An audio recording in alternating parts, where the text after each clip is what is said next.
حضرت مریم کو بچپن میں ایک محراب ایک گھر کے اندر چھوڑا تو باہر چلے گئے، خود واپس آئے تو دیکھا کہ حضرت مریم کے پاس بے موسم پھل دکھے۔ وہ پھل جو اس موسم میں نہیں ہونے چاہیے تھے وہ حضرت مریم کے دربار میں تھے۔ وجد عندها رزقا قال یا مریم انا لک ھذا، تو پوچھا یہ مریم یہ پھل کہاں سے آئے؟ قالت هو من عند اللہ، تو عرض کی اے اللہ کے نبی یہ اللہ کے پاس ہے، ان اللہ یرزق من یشاء بغیر حساب۔ آپ تو آ کر کے حساب و کتاب کرنے لگ گئے، اللہ تو بے حساب دینے والا ہے۔ کہا یہ پھل ایسے موسم میں میرے پاس اللہ نے بھیجے ہیں۔ تو سنیے ولیوں کے دربار میں آنے والے لوگوں، قرآن کہتا ہے ہنالک دعا زکریا ربہ، وہاں پر حضرت زکریا علیہ السلام نے کھڑے ہو کر کے دعا کی۔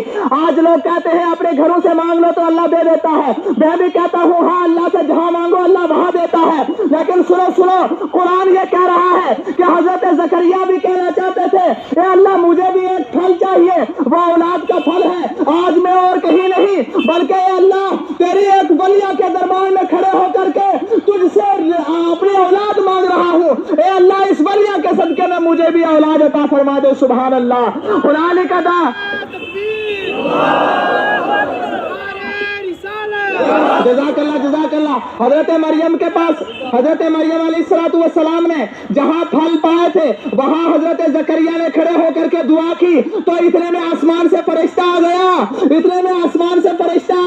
اور آ کر کے بشارت دی، یا زکریا انا نبشرک بغلام اسمہ یحییٰ ولم نجعل لہ من قبل سمیا، ایسا بیٹا دیں گے کہ اس نام کا بچہ بھی اس سے پہلے پیدا نہیں ہوا ہے۔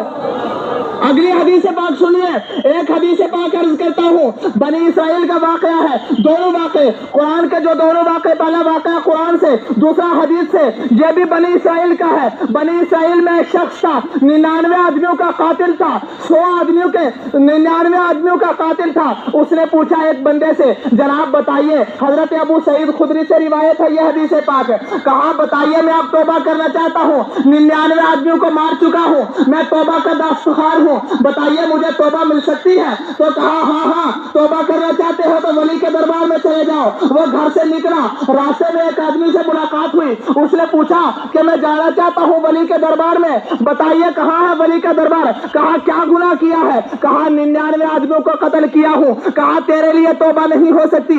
اس نے کہا جب 99 ہو گئے تو سینچری مکمل ہی کیوں نہ کر لی جائے۔ اس نے اسے بھی مار دیا اور اس کے بعد پھر واپس چلا گیا۔ پھر اس کے ندامت کے ہوش آئے، اسے ہوش کے ناخن لینے پڑے اور اس نے سوچا کہ مجھے توبہ کرنی چاہیے، ہو سکتا ہے موت آ جائے کہیں، اس سے پہلے توبہ کرنے سے پہلے میں مر جاؤں۔ تو اس نے کہا ایک عالم سے بتاؤ میں توبہ کرنا چاہتا ہوں۔ کہا کیا گناہ کیا ہے؟ کہا 100 آدمیوں کا قاتل ہو۔ کہا فلاں بستی میں چلے جاؤ۔ کہا وہاں کیا کوئی خاص بات ہے؟ کہا ہاں آج جھنڈی موڑ میں آپ آئے ہو تو کچھ پوچھنے والے پوچھیں گے وہاں کیا کوئی خاص بات ہے؟ ہاں سنو خاص بات ہے، یہ بخاری کی حدیث پاک ہے، جو رٹ لگاتے ہیں بخاری اور مسلم کی، آؤ سنو بخاری کی حدیث پاک سنا رہا ہوں۔ کہا ہاں چلے جاؤ، وہاں اللہ کا ولی رہتا ہے، وہ اللہ کا ولی ہے، وہ تمہارے لیے دعا کرے گا، اللہ تمہاری دعا کو تمہارے گناہوں کو معاف فرما دے گا اور اس ولی کی دعا اللہ تمہارے حق میں قبول کرے گا۔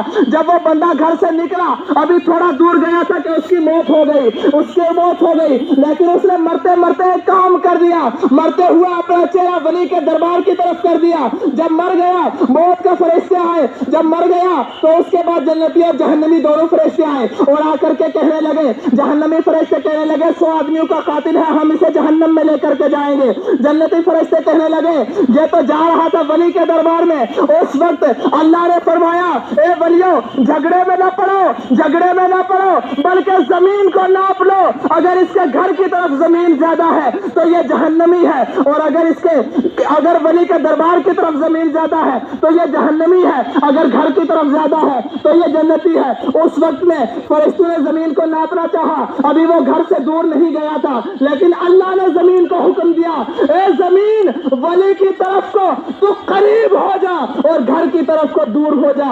تو اللہ رب العزت نے جو زمین کو حکم دیا، فرشتوں کو حکم ہوا کہ زمین کو ناپو۔ جب زمین کو ناپا تو ولی کے پاس زمین کم پڑی اور گھر کی طرف زمین زیادہ پڑ گئی۔ اللہ رب العزت ہم سب کو ان ولیوں کے صدقے میں ہماری دنیا اور آخرت بہتر فرمائے۔ السلام علیکم ورحمۃ اللہ وبرکاتہ۔